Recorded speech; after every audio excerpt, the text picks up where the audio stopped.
Pernahkah kalian membayangkan seseorang yang rajin bersujud, keningnya tampak hitam karena bekas sholat, namun di akhirat nanti sholatnya justru dilipat-lipat seperti pakaian kumal, lalu dilemparkan tepat ke arah wajahnya? Sungguh sebuah tragedi spiritual yang mengerikan ketika ibadah yang kita anggap sebagai tiket ke surga justru menjadi alasan Allah murka kepada kita. Assalamualaikum warahmatullahi wabarakatuh, sahabat beriman yang dirahmati Allah. Senang sekali kita bisa berjumpa kembali untuk saling menasihati dalam kebaikan. Sebelum kita membedah lebih dalam tentang rahasia besar di balik sholat yang ditolak ini, mari kita bangun kebaikan bersama dengan menekan tombol like, memberikan komentar positif, dan subscribe agar syiar dakwah ini menjangkau lebih banyak orang. Tahukah kalian bahwa Rasulullah SAW pernah bersabda bahwa sejahat-jahatnya pencuri adalah mereka yang mencuri dalam sholatnya, yaitu mereka yang tidak menyempurnakan ruku dan sujudnya.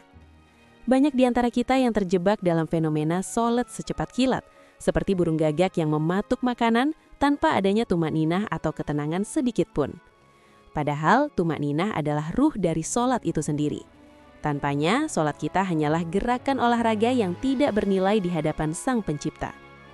Fenomena sholat yang kosong ini seringkali berakar dari kelalaian hati. Banyak orang yang merasa sudah sholat, padahal secara hakikat mereka belum sholat karena hatinya tidak hadir saat berhadap-hadapan dengan Allah. Allah SWT telah memperingatkan hal ini dengan sangat tegas dalam Al-Quran surah Al-Ma'un ayat 4-5 yang berbunyi, Fawailul lil musallina, alladzina hum an sholatihim sahuna. Artinya, maka celakalah orang-orang yang sholat, yaitu orang-orang yang lalai terhadap sholatnya. Lalai di sini bukan hanya soal menunda waktu, melainkan juga tidak mengetahui maksud apa yang dibaca dan tidak membiarkan sholat tersebut mengubah perilakunya menjadi lebih baik. Jika sholat kita tidak mampu mencegah perbuatan keji dan mungkar, maka sholat tersebut justru akan menjauhkan kita dari rahmat Allah. Salah satu penghalang terbesar diterimanya sholat adalah penyakit lisan, khususnya ghibah atau menggunjing orang lain. Sangat ironis ketika seseorang baru saja selesai bertakbir memuji kebesaran Allah, namun beberapa menit kemudian lisannya digunakan untuk menguliti aib saudaranya sendiri. Dalam surah Al-Hujurat ayat 12, Allah memberikan perumpamaan yang sangat menjijikan bagi para penggunjing. Wala yaghtab ba'dukum ba'da ayyuhibbu ahadukum ayyakula lahma akhihi maitan fakarihtumuhu. Artinya, dan janganlah ada di antara kamu yang menggunjing sebagian yang lain. Apakah ada di antara kamu yang suka memakan daging saudaranya yang sudah mati? Tentu kamu merasa jijik. Dosa ghibah ini seringkali menghanguskan pahala sholat kita dalam sekejap, membuat kita berdiri di hadapan Allah dengan tangan kosong di hari pembalasan nanti. Selain masalah lisan, sikap acuh dan sombong terhadap sesama manusia juga menjadi penentu apakah sholat kita naik ke langit atau tertahan di bumi. Allah hanya menerima sholat dari mereka yang merendahkan diri di hadapan keagungannya, menahan hawa nafsu, dan memiliki empati kepada orang yang lapar, telanjang, serta mereka yang tertimpa musibah. Kedekatan dengan Allah harus sejalan dengan kedekatan kepada kemanusiaan. Orang yang bakhil atau pelit, meskipun ia rajin sholat, sejadinya ia sedang membangun dinding pembatas antara dirinya dengan surga. Karena kedermawanan adalah jembatan cahaya yang membuat sholat menjadi nikmat. Lebih berbahaya lagi jika sholat kita dirasuki oleh penyakit riya atau pamer.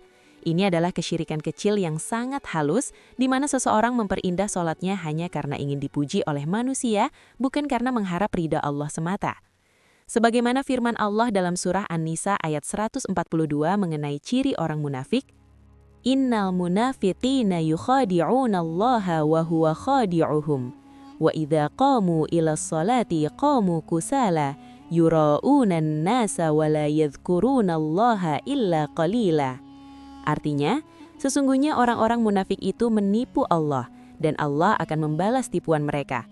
Dan apabila mereka berdiri untuk sholat, mereka berdiri dengan malas. Mereka bermaksud ria dengan sholat di hadapan manusia dan tidaklah mereka menyebut Allah kecuali sedikit sekali.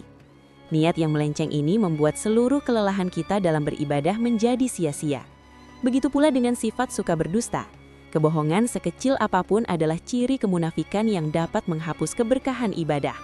Jika seseorang rajin sholat namun lisannya masih sering memutarbalikkan fakta, maka ia sedang menghancurkan bangunan imannya sendiri.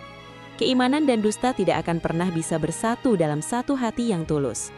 Penting bagi kita untuk selalu menjaga lisan agar tetap jujur, karena itulah cerminan dari hati yang telah benar-benar tunduk dalam sholatnya.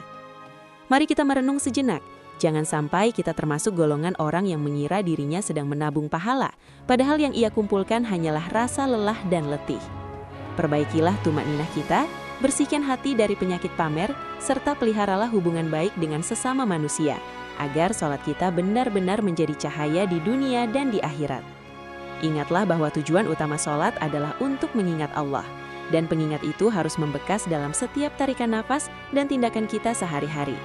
Semoga Allah memberikan kita kekuatan untuk senantiasa istiqomah dalam memperbaiki kualitas ibadah kita. Jangan lupa untuk menonton video berikutnya yang akan mengupas lebih dalam tentang rahasia doa-doa yang langsung menembus langit agar hidup kita semakin berkah. Terima kasih telah menyimak hingga akhir, semoga ilmu ini bermanfaat bagi kita semua. Wassalamualaikum warahmatullahi wabarakatuh.